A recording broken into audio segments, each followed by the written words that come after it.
questi animali sono sottoposti a una 4 giorni fatta di show equestri, giochi con il fuoco, acrobazie, numeri di giocoleria con bastoni e palle incendiate.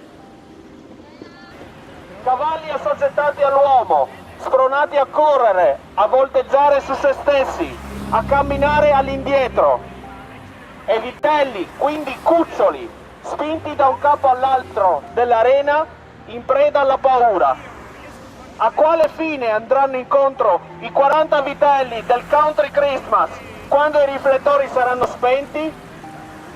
Per chi ama queste discipline, gli animali non sono altro che strumenti di lavoro, da addestrare e impiegare in spettacoli che dovrebbero addirittura divertire.